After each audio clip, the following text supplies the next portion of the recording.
Dos. Esta es mi sustentación del proyecto final del curso de telefonía sobre el dimensionamiento de la red telefónica pública conmutada por TPC. Como vimos, es un ejercicio planteado en el cual inicialmente nos ubica en un lugar de un operador regional, el cual tiene dividida su servicio de telefonía en dos áreas, y lo que se busca es explicar la implementación de la tecnología digital E1. En la descripción física del problema básicamente se enmarca en dos áreas: una central que maneja 4 centrales locales en una red estrella. Esta zona maneja una capacidad de radioenlace de 8 megabits. Maneja el sistema de señalización por canal asociado, es decir que vamos a tener 32 canales de voz, tanto para voz, datos y para la señalización. El área 2 es una central también de 3, donde están conectadas 3 centrales locales, a través también de un radioenlace que maneja una frecuencia de 4 megabits. Aclaremos que estas dos centrales son tipo tándem, están interconectadas por un anillo de fibra óptica en este caso. También nos plantea tener en cuenta que la interconexión entre las centrales tándem, el tráfico que fluye entre ellas es del 60% que reciben de las centrales locales.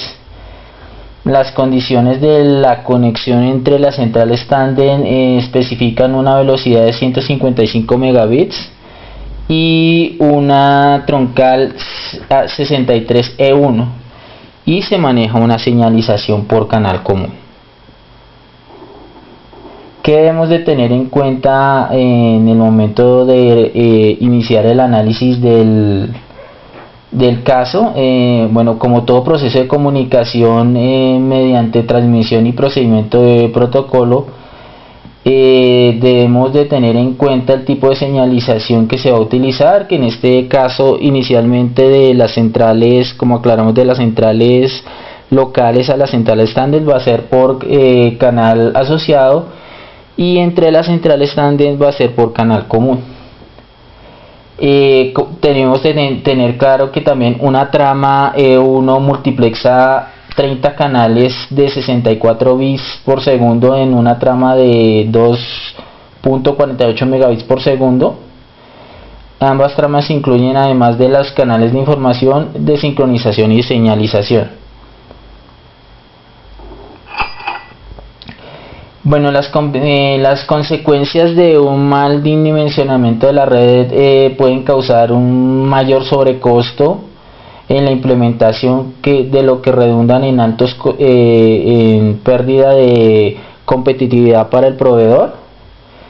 El dimensionamiento incorrecto de la red en cuanto a las tramas requeridas, puede causar indisponibilidad del servicio, saturación de la capacidad instalada, pérdida de conexión y baja calidad del servicio.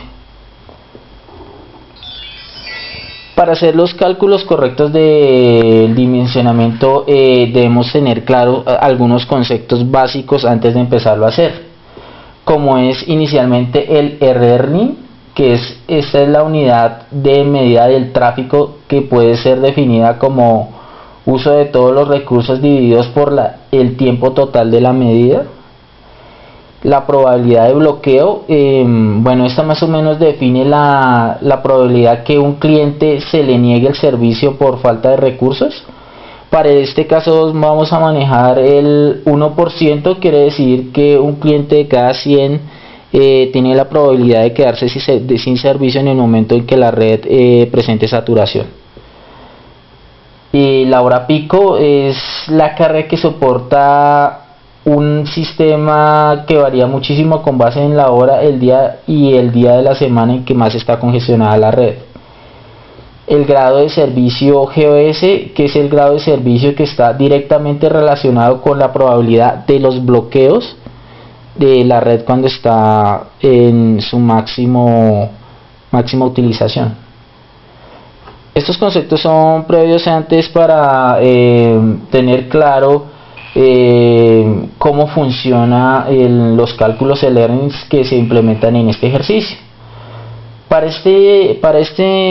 este caso yo tomé los siguientes cálculos e-learnings para poder desarrollar el ejercicio, y es un tiempo de ocupación de la línea de 30 minutos por hora, es decir que todas las entradas y salidas estén redundando durante 30 minutos por hora.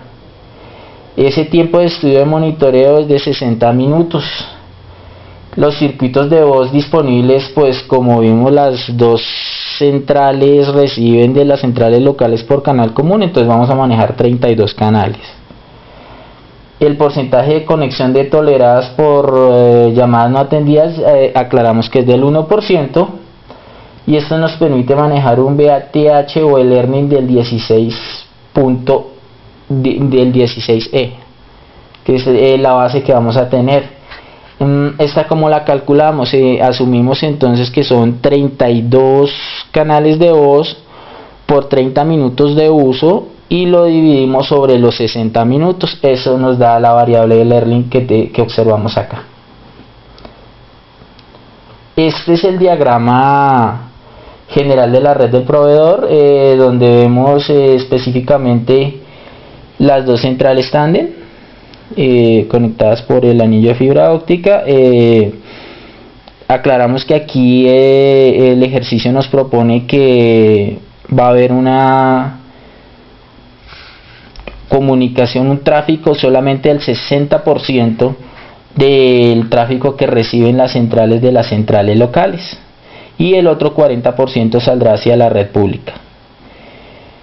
Básicamente aquí observamos las 4 centrales locales del tándem del área 1, las 3 del tándem del área 2. El ejercicio nos especifica que se maneja en la troncal que comunica las dos tándem de 63C a una velocidad de 155 megabits por segundo.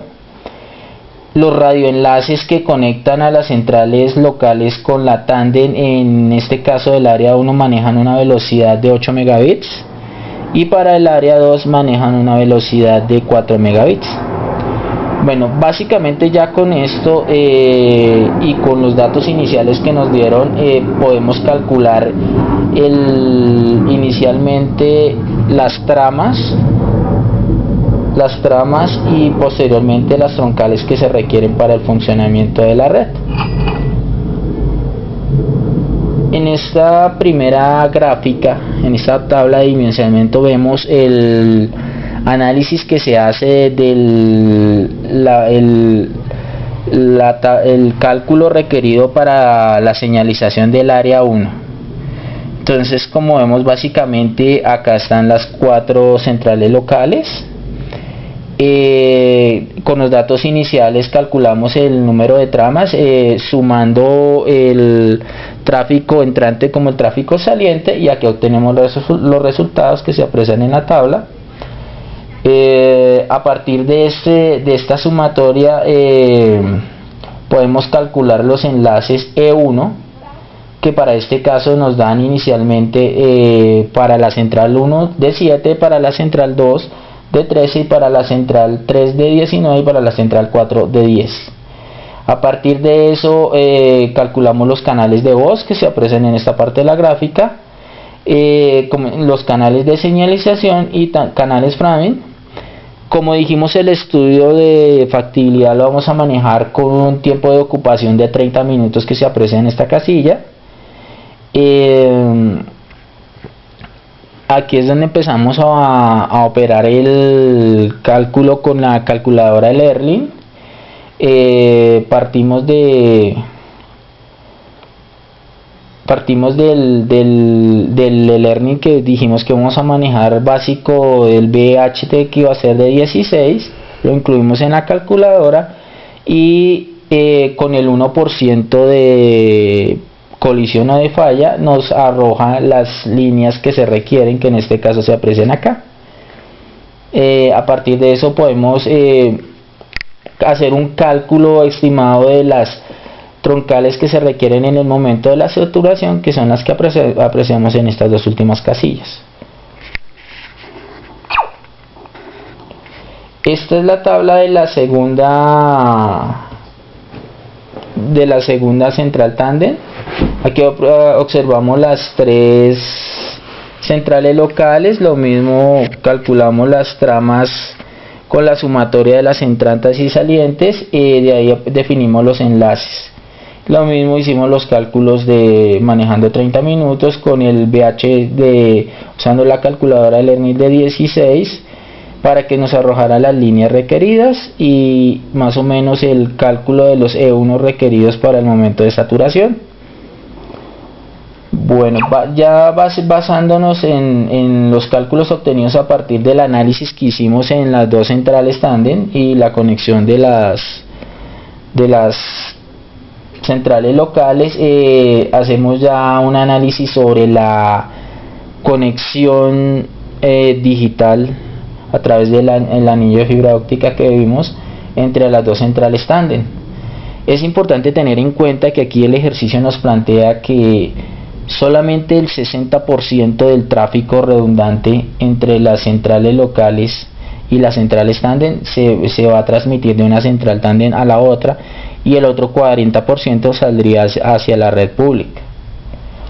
Por lo cual en esta tabla al hacer el análisis de las tramas debemos de tener en cuenta que solamente debe ser el 60%, lo mismo que los canales de voz, para continuar con nuestros cálculos de señalización correctos de acuerdo a lo que nos propone el ejercicio. Haciendo el análisis de que como venimos trabajando los 30 minutos promedio y con el e-learning de 16, obtenemos las líneas requeridas y el cálculo total de los e-learning que se requieren.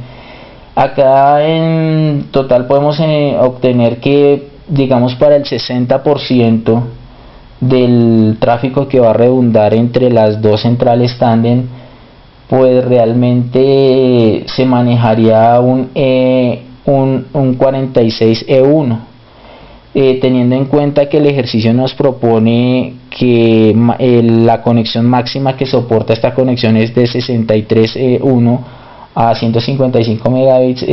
Esto nos daría a entender que no existiría la probabilidad de que se presentaran colisiones o caída en la calidad del servicio.